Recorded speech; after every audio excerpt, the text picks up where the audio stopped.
And so there were several things that like that over a Yeah. period of time. And so this time we're up there, and they were going to do something. And a matter of fact, it was even publicized that the reserve had been ordered to go against the regular army to see how well trained we were. Mhm. And so, Green Berets, Mhm. Rangers, I mean, these were some tough guys. Yeah. And they were determined to just wipe us out, period. And, and this was a prisoner of war group. Um, so they had the prison camps set up and everything to catch us and put us in the prison. And so what they did, and he really wasn't supposed to do this, but what they did was the the commander of the regular army who was there said, "Okay, guys, you got a group out of Jacksonville, Florida. These guys are reservists," he said. They don't know squat. You know, they come in here in our territory, and I want every one of them in prison all night long. And it'd get cold. Mm. And and he said, there is a real tall guy named Frick, and he's one of their warrant officers. And they said, for some reason, every time they're up here and we do something, he kills our leaders. It ain't gonna happen this time. Gonna get you. So they they decided 6 o'clock we'll meet back here. I mean, we're out in the middle of nowhere, Yeah. and we'll eat. And then after we finish eating, they'll announce that the program starts. Well, we go back to a big old tree and everything. And all of a sudden I sense something, and I look back into the woods, and I can see bushes moving. And so they're cheating. Yeah. They're cheating. They weren't supposed to be starting, so they're cheating. And when I watch them, and there's some palmettos. I wouldn't do this again either. There was some palmettos maybe about 20 feet from me, and I put my stuff down, and I got on my belly, and I got into those palmettos. Um, Getting spider webs all in my face and all this stuff. You ever heard of palmetto bugs? Giant roaches like this big. Yeah. That's where they come from.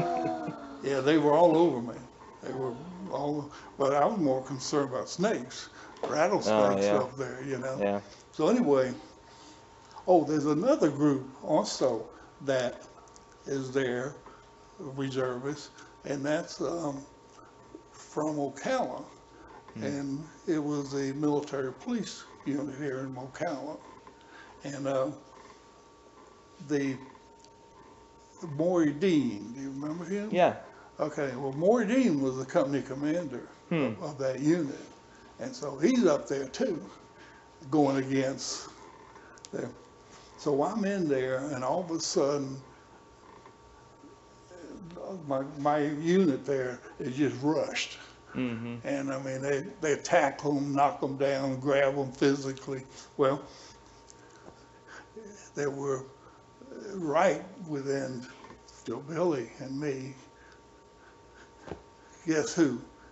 There's three of them and Maury Dean being wrestled.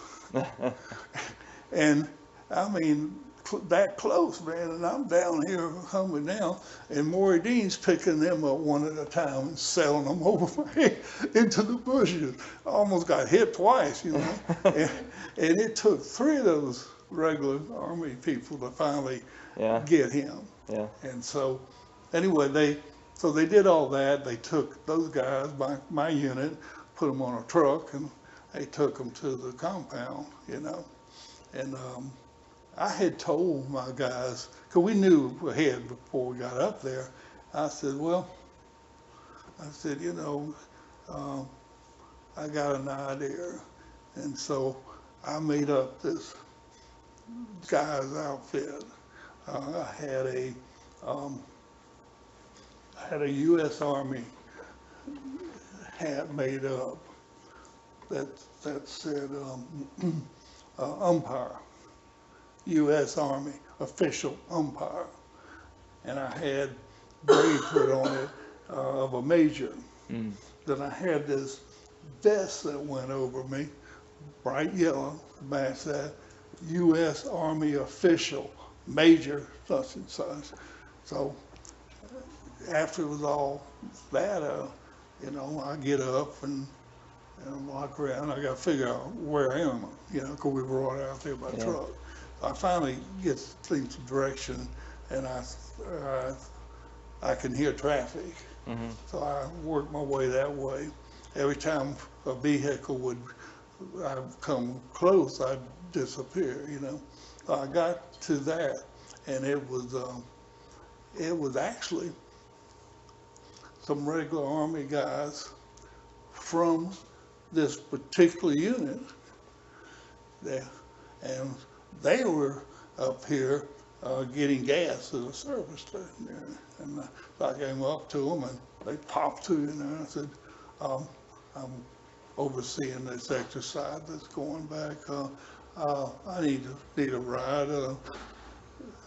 Said, you ready? You know, how about give me a ride back to where I need to go? I said, oh, yes, sir. So they take me back, and they come back to their unit. And at that time, they've cooking. They're making boxed lunches, dinners for their troops. Mm-hmm. So I said, okay, good. I said, I'll need 14 of these dinners. Yes, sir. So they put them in the Jeep. I said, all right, take me such and such. And so they take me to my headquarters, mm-hmm. You know. And so I get off and unload those. The dinners? Yeah, the food and everything. And then I tell them, okay, now if you will, let's go back. I need you to take me to the stockade, which was an outside stockade. And so they said, well, we don't have the authority to do that. I said, well, who does? You know, so our company commander. I said, okay, well, let's go get them. I get in, and so the driver goes in, and here comes this captain, you know. And so the captain comes up when he sees my major and all that, and he popped up and said, good Captain, I need to go to the stockade, and your trooper here says he doesn't have the authority, but you do, so if you would, please, let's go. So it's the driver and me and the captain, and that's only 2-seaters in front of those things, so we're squeezed, you know. Mm-hmm. And I was hoping he didn't notice, because under that vest and everything, I had my regular Army on, which showed officer, but, you know, it wasn't major. It was, you know, warrant officer. He didn't see. So anyway, we drive there, and when we get up there, you know, there's a group of them, and so I get off, and I said, you know, wait here, if you would, Captain, please. And I walk up, and here to my left is my company commander, Wesley Thomas. You know, he's there because he's part of overseeing the program. Now, the rules were that he couldn't say anything. There was a colonel there who was over the regular troops. Mm-hmm. And they're standing there. And the colonel can't say anything unless it's to respond to a question. Mm-hmm. Okay? So he can't, he can't squeal on me Yeah. or anything. And my company commander, Wesley, he's standing there, you know, and thinking, looks back. He just freezes. he looks back. He goes, because he knew I had done something to get there. He always keeps telling me, he says, you know, you're as bad as they are. You know, I said, no, I'm better than they are, you know. And so he was like, it ain't gonna work, you know. So here's the company, that colonel right there. Mm-hmm. And he looks around and he asked Wesley, who's that? He, you know, taller than him. I heard him, is that Frick? Wesley goes, Colonel goes, we got him. Okay. So I asked at that time, I talked to the captain, you know, same company, he had one that drove me up. I said, Captain, there's 10 guys in there. I got a list of them here. There's 10 of them. They were taken by force to this, and they're not part of the program. So kind of disturbing, because that's why I've been called in to understand why these reservists were being mistreated like this. And he goes, oh, good. So I said, I need them out, you know. So he goes, and the one that almost got me was the sergeant in charge of the compound. Mm-hmm. And so the sergeant, you know, refuses, says, Captain, no, we can't let them out. And he says, you know, the only person that can authorize that is the colonel. He's the only one that has that, you know, that's been clear that he's the only one. And so the colonel's standing there, you know. So I speak up, I said, Captain, now I'm really concerned. Not only have y'all grabbed a bunch of civilians, you know, reservists, I said, you got a sergeant here that's telling you what to do? I said, Sergeant, I will arrest you myself if you don't do what you're supposed to do. And so the sergeant looks over to the colonel, and I said, what are you looking over at him for? I said, if he had not wanted this to take place, he would have spoken up. You get your butt in there real quick and get those troopers out of there for me. The colonel can't say nothing, but that sergeant who said, Colonel, is that okay? Well, he didn't. He went and got them out.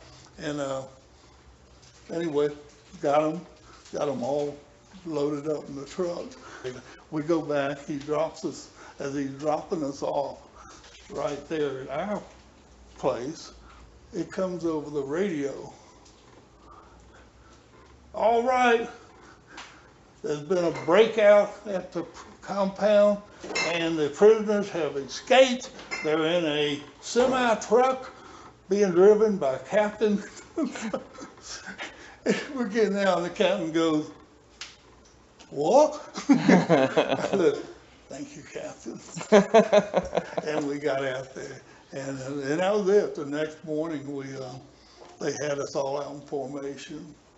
Yeah. And he said, the colonel does, and he got them, and he's got our unit there. He said, I went out of the way to describe Frick to you.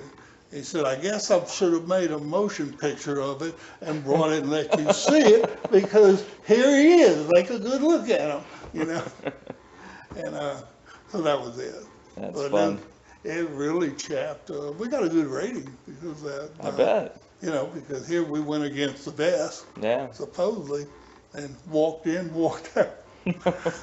So that was that.